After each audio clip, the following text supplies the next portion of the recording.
UTL solar solar लावणार आणि सबसिडीही मिळवून देणार।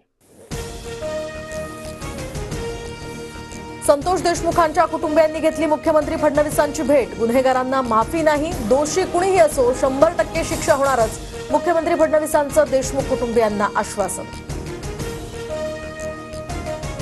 संजय राऊतांकडून कराडांसोबतचा एक फडणवीस आणि अजितदादा एकनाथ शिंदेंचा फोटो ट्विट, तर सरपंच संतोष देशमुखांच्या हत्येचा तपास खरंच होईल का, फोटो ट्विट करत राऊतांचा सवाल।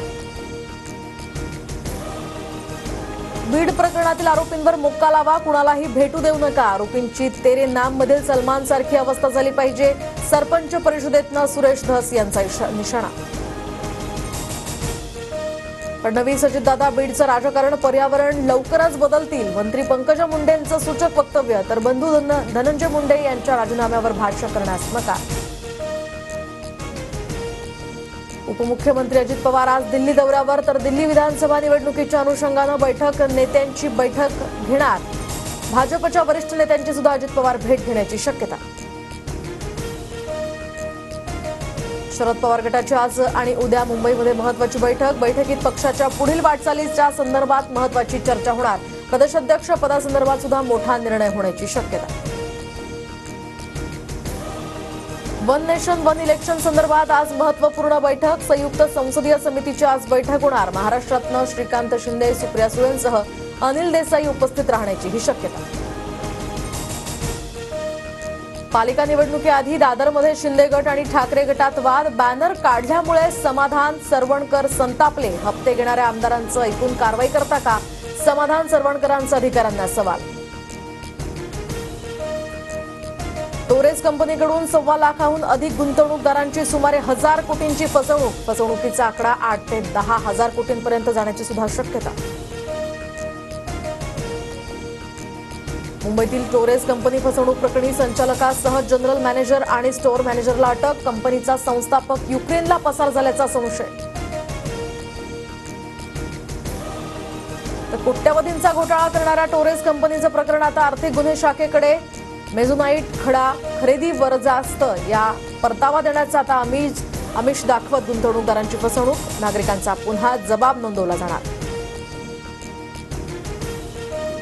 विधानसभेला पराभूत झालेल्या आणखी 12 उमेदवारांच्या हायकोर्टात याचिका, वसंत पुरके, रमेश बंग आणि सलील देशमुख यासह जयश्री शेळके अशा 12 जणांच्या याचिका, महाविकास आघाडीच्या 20 पेक्षा जास्त पराभूत उमेदवारांच्या हायकोर्टात याचिका। प्रकृतीच्या कारणास्तव आसाराम बापूला सर्वोच्च न्यायालयाकडून 31 मार्चपर्यंत अंतरिम जामीन, तर आसाराम बापूला सदर कालावधीमध्ये अनुयायांना भेटता येणार नाही। कुख्यात डॉन अरुण गवळीला 28 दिवसांची संचित रजा मंजूर, उच्च न्यायालयाच्या नागपूर खंडपीठाकडून संचित रजा मंजूर। प्रेम प्रकरण समजल्यामुळे भावानं बहिणीला डोंगरावरून ढकललं, संभाजीनगरातील ऑनर किलिंगचा हा व्हिडिओ समोर, आरोपी पोलिसांच्या ताब्यात, पुढील तपासही सुरू।